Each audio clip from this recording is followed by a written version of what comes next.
오늘의 사연 시작합니다. 어느새 연말이고 크리스마스도 얼마 남지 않았나요?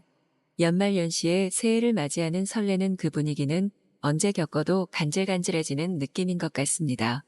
크리스마스가 코앞으로 다가온 지금 이제 막 20살이 된 제 곁에는 사귄 지 300일이 다 되어가는 남자친구가 있습니다. 마침 크리스마스가 우리의 300일이기에 오늘은 저와 남자친구의 이야기를 해볼까 합니다.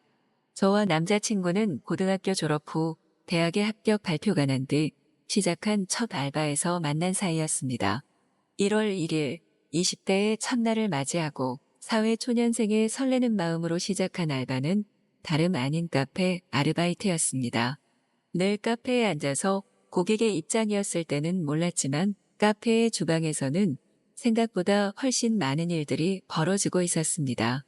다양한 메뉴가 동시에 만들어지다 보니 헷갈리기는 물론이거니와 바빠지면 바빠질수록 알고 있던 메뉴도 까먹고 심지어는 간단한 레시피도 잊어버리는 일이 비일비재해 도대체 이 머리로 수능은 어떻게 봤는지 의문을 느끼고 있었을 때였죠. 그때 저와 함께 알바를 시작한 20살 친구가 하나 있었습니다. 이제 막 사회에 처음 나와서 시작한 첫 알바에서 만난 입사 동기였기에 우리는 빠르게 정이 들었고 2월 즈음이 되자 둘도 없는 친구 사이가 되어 있었습니다. 자취방도 가깝다는 것을 알게 되었고 그가 이화여대인 제 학교 바로 앞 연세대학교에 다닌다는 것 또한 알게 되었습니다.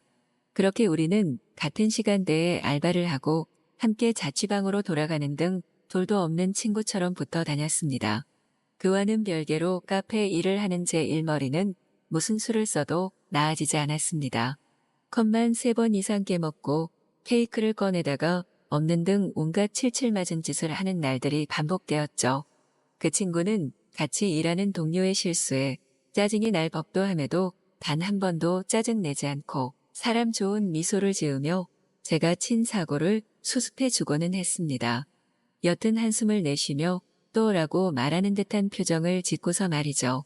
2월 14일 발렌타인데이였습니다. 그날은 각종 발렌타인데이 특별 음료들과 제품들이 불티나듯 팔리는 날로 제가 알바를 시작한 이래 가장 바쁜 날이었습니다. 그날은 사장님까지도 출근해 저희의 일을 도우셨을 정도였죠. 그날도 어김없이 칠칠 맞았던 저는 발렌타인데이 음료를 2개 빼먹고 다른 음료를 만들어버린 것을 알게 되었습니다. 엎친 데 덮친 격으로 그 음료를 주문했던 손님은 함께 온 여자친구에게 괜히 강한 모습을 보이고 싶었는지 조금만 기다려달라며 사과하던 저를 윽박지르기 시작했죠. 그럼에도 잘못한 것은 저였기 때문에 저는 고개를 연신 숙이며 조금만 기다려주시면 안 되겠냐는 말을 반복할 뿐이었습니다. 제 일머리는 왜 이렇게 늘지도 않는 건지 머리가 정말 나쁜 건지 스스로 의심이 되며 눈가가 시큰해졌습니다. 제가 아무 말 없이 고개를 푹 숙이고 있자 그냥 대충대충 상황을 모면하려고 한다고 생각했던 걸까요? 제게 고래고래 소리를 지르던 남자 고객님은 뜨거운 초콜릿 음료를 들고 점점 더 흥분하기 시작했습니다. 다른 고객들을 위해서라도 빨리 해결해야겠다는 생각이 들었던 저는 고개를 들자마자 불안하게 흔들리던 음료가 제 위로 끼얹어지려고 하는 것을 보았습니다. 뜨거운 음료를 뒤집었을 것을 직감했음에도 불구하고 저는 몸이 굳었던 것인지 아니면 그 장면이 제게만 슬로모션으로 펼쳐졌던 것인지 그 자리에 얼어붙어 쏟아지는 음료를 바라보고만 있었습니다. 그 순간이었습니다. 강한 힘이 저를 끌어당기더니 저는 어느새 누군가의 품에 안겨 있었습니다. 모든 것이 느리게 흘러가는 기분이었습니다. 어안이 벙벙해 저를 안고 있던 단단한 팔을 인식하게 된 것은 누군가가 지른 커다란 비명소리였습니다. 비명소리는 다름이 아닌 같이 알바를 하고 있던 언니가 지른 것이었습니다. 고개를 들어 가장 먼저 눈에 들어왔던 것은 덜덜 떨리는 친구의 어깨였고 다음으로 눈에 들어온 것은 아직도 김이 식지 않은 채로 그의 팔뚝을 적시고 있는 음료수였습니다. 진상 손님이 제게 음료를 쏟아버리는 순간 저를 감싸고 대신 맞아준 것이었죠. 친구는 뜨거움에 덜덜 떨면서도 저를 보고 괜찮냐는 말만 연신 중얼거렸습니다. 얼굴을 조심스레 어루만지며 괜찮냐고 상냥하게 물어오는 그의 모습에 저는 제 자신도 알지 못하게 눈물을 뚝뚝 흘리고 있었습니다. 아무 말도 못하고 펑펑 울며 고개를 끄덕이던 저를 가볍게 쓰다듬은 그는 뜨거운 음료를 닦지도 않은 채로 단호하게 나가라며 손님을 쫓아내었습니다. 뒤늦게 정신을 차리고 그를 끌고 탈의실로 들어가 차가운 얼음으로 그의 환부를 시켰습니다. 여전히 못생기게 눈물을 뚝뚝 흘리던 채였습니다. 그 친구는 그런 제가 뭐가 이쁘다고 계속 괜찮은지 어디 다친 곳은 없는지 물었습니다. 저는 붉게 달아올라 이제 물집이 잡히기 시작한 그의 어깨를 보며 괜히 속상한 마음에 소리쳤습니다. 신경질적으로 눈물을 닦아내던 저를 본 그는 그저 씁쓸하게 웃을 뿐이었습니다. 아무 말하지 않는 바보 같은 모습에 저는 되려 화를 내었습니다. 바락바락 악을 지르던 저를 빤히 쳐다보던 그는 울 것 같은 표정으로 고개를 숙이고 뭐라 중얼거렸습니다.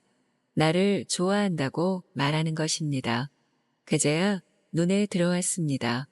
탈의실에 단둘이 있었고 그리고 시킨다는 명목으로 벗어버린 상의와 환부보다도 붉게 달아오른 그 친구의 모습이 새삼 인식되자 얼굴이 불타오르는 것만 같았습니다.